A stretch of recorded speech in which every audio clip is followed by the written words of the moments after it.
These people had one thing in common. They knew they had it in themselves. They knew they could be something beyond where they were. They were willing to put their time, their energies to better themselves. What you really could do with more skills, it's just remarkable. So I would like to just tell you a couple of short stories, and we'll draw maybe a couple of lessons from them. I would like to tell you of two women that each sold a business to Berkshire Hathaway, to me actually, for many, many, many millions of dollars. Both of them started with $2,500. By a coincidence, it was the exact same amount. It was everything they had in the world. And one of them was a woman who landed in Seattle in 1917, couldn't speak a word of English, had a tag around her neck. The tag said Fort Dodge, Iowa. The Red Cross got her to Fort Dodge, where she was reunited with her husband who had come to the country a couple of years earlier. And she lived in Fort Dodge for 2 years. And as she put it, she felt like a dummy. She couldn't pick up the language. She couldn't learn a word. And so she and her husband decided to move to Omaha. So they came to Omaha in 1919. And there she found a small colony of Russian Jews, so she started feeling more at home. And then as her oldest daughter went to school, she would come home, this daughter, Frances, and she would teach her mother the words she'd learned in school that day. And this woman, Rose Blumkin, spent 20 years saving money, bringing first her siblings over, her mother and father, $50 at a time. She sold used clothing to do it. She had 4 children during this period. And by 1937, after 20 years, she'd saved $2,500. She went to Chicago and she bought what she could of furniture. Her dream had always been to open a furniture store. And this woman who had never gone to school one day in her life, with $2,500, but with the same spirit that the people in this room had about having a dream and working to accomplish that dream, she built a business which she sold to me in 1983 for $60 million approximately, and which did $1.5 billion worth of business last year. The 4th generation is working in that business. This woman, Rose Blumkin, she worked for me until she was 103. And then she retired and she died the next year, which is a lesson to all of Berkshire's managers that premature retirement, you can't tell what's going to happen. But Mrs. B, with her $2,500, one further fact about her, she could not read or write. And she went into a furniture business, and she didn't bring anything unique in furniture, but she brought a determination to succeed. She knew she could outwork anyone else. She knew she cared about her customers. She worked at very low gross margins, but she built this incredible business. And I saw one other woman who did a similar thing with $2,500. I paid her hundreds of millions of dollars for her business. So I decided to go to the source and get these people before, I don't want you guys coming around to me asking me hundreds of millions of dollars. I'd like to join in with you much earlier. So I've followed this group. And today I'd like to tell you about one other small business person. This person, I went to buy his business from him, and he turned me down, which was very wise. But this was a fellow who was born about 8 years before I was. He was born in 1922. We'll call him Jack, lived in the Midwest. He was a pretty good athlete, didn't like school much. And I'm going to tell you one thing early in the story. Maybe you can figure out who the guy was. The company he built hires more college graduates each year than any other company in the United States. And this fellow, who was destined for this but did not know it, Jack, went to college for a year and then dropped out. He really wasn't that interested in school. And the year he dropped out was 1941. And when the the United States became under attack, he went down to the Army Air Force recruiting station, volunteered, and they turned him down because he had hay fever. So he went over to the Navy and again volunteered, and they took him. They put him on an aircraft carrier. He flew small flight airplanes during World War II, got 2 distinguished flying crosses from the Navy, and then he came back to the Midwest. So now we've got a young guy. Probably by this time he would be 23 or 24 years old. And the interesting thing is, he got back to the Midwest, and he actually kind of went from one job to another for a short period of, or not such a short period of time. And he finally became a used car salesman at a Cadillac dealership in St. Louis, Missouri. And at age 35, having moved up in the organization, the sales organization, he said to his boss, "Could I go into car leasing business with you?" The boss said, "Well, if you'll cut your salary in half and you'll come up with," I think it was $25,000, which he borrowed, "we can become partners in a car leasing company." So my friend Jack started at age 35 in the car leasing business. And he had 7 cars. It was pretty slow. In fact, one of the things he did was whenever the phone rang, he let it ring 3 or 4 times so people would think that he was very busy answering other phones. And of course, it was the only call he was going to get all day. So his first venture was okay, but it wasn't really going to go anyplace. And there's a lesson in this for all of us. At age 40, he decided, with 17 vehicles, 17 cars, he was going to go into competition in the rent-a-car business. So now he's taking on Hertz and Avis and National and people like that who have hundreds and hundreds of thousands of cars. And he's got 17 cars, and his cars aren't any different than theirs. I mean, he's buying them from General Motors or Ford or Chrysler. And he can't get the airport locations. Those companies have them all sold up. But he was determined that he would basically offer the customer, can't offer him a different car, but he can offer them friendlier service than they've ever seen. And so he started a company. He named it after the battleship that he'd flown from in the Pacific, which was the USS Enterprise.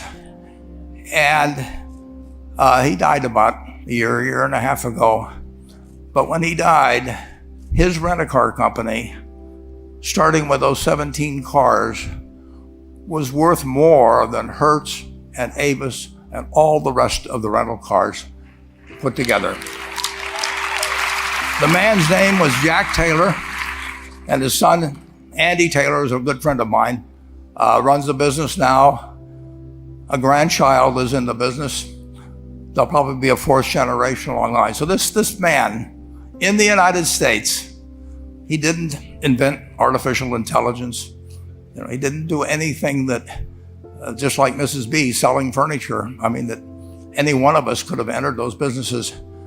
But he lived by the creed, basically, of delighting his customers and working with people and establishing the relationship with them so that they in turn would want to delight the customers. He couldn't go out there and take care of every rental car possibility, but he learned how to project himself and his attitude toward his fellow man and his desire, to make a friend out of every customer.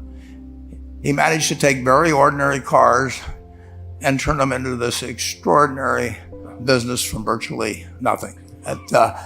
And it illustrates several points. One is, you don't necessarily get it right exactly right the first time. I mean, the car leasing business, basically you were competing on the cost of money to finance cars. And it's very hard to delight a customer when you just give them the car and tell them to send you a monthly check for 5 years and you'll be back at that time. So his talents were being wasted basically in that business. But at the age of 40, with all of that experience behind him, he found the golden key. He took a very ordinary business and turned it into an absolutely extraordinary operation, just like Mrs. B or Rose Blumkin did with furniture. And he didn't worry about whether the Federal Reserve was going to tighten or ease. He didn't worry about whether the stock market was up or down yesterday.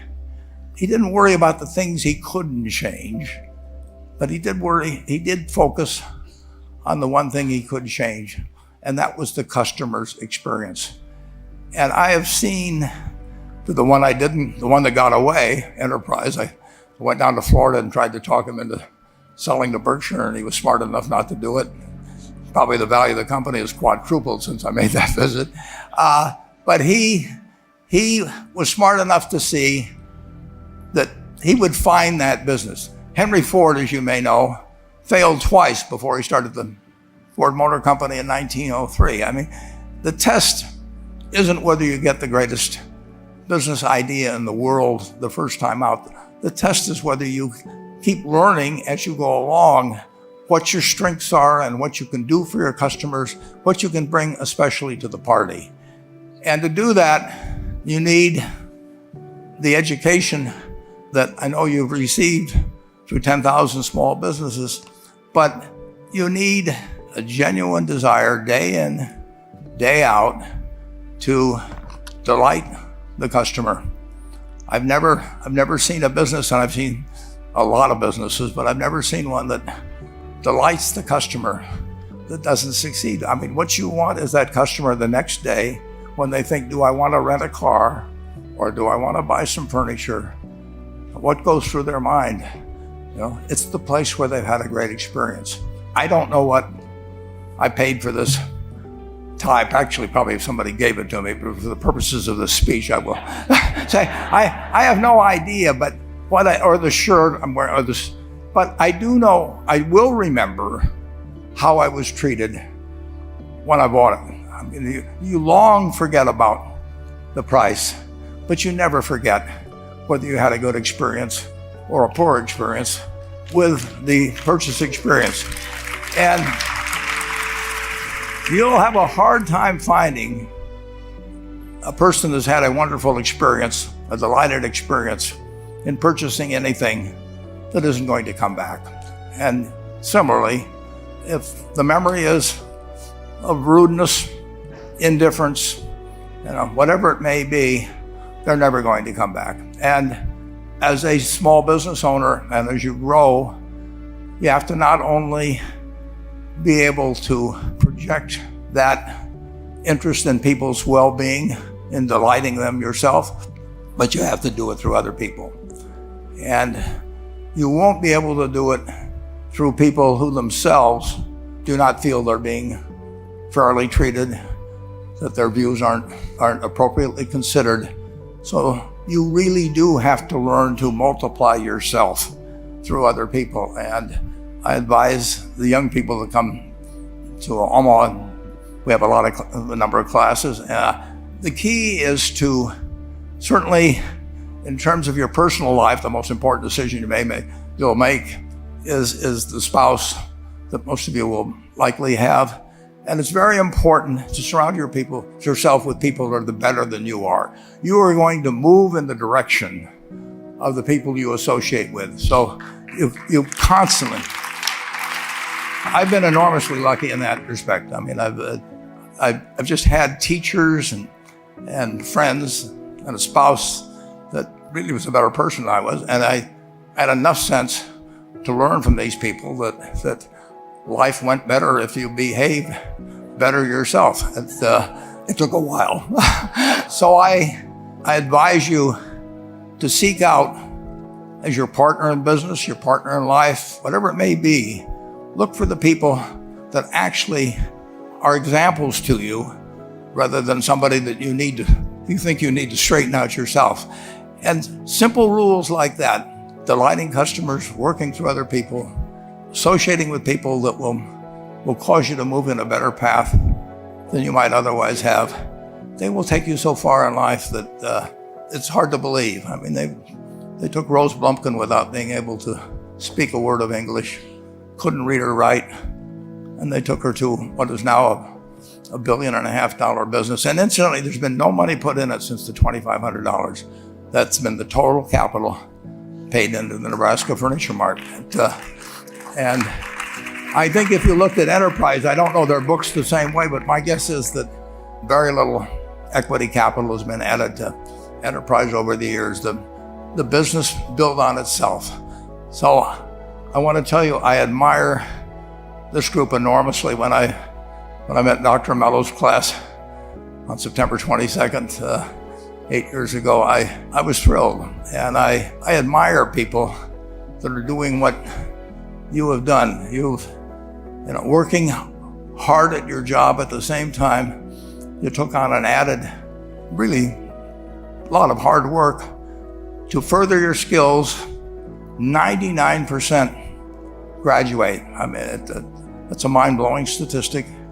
And I'm looking at 2,200 people here who I admire. I'm cheering for you, and I can tell you the best is yet to come. Thank you.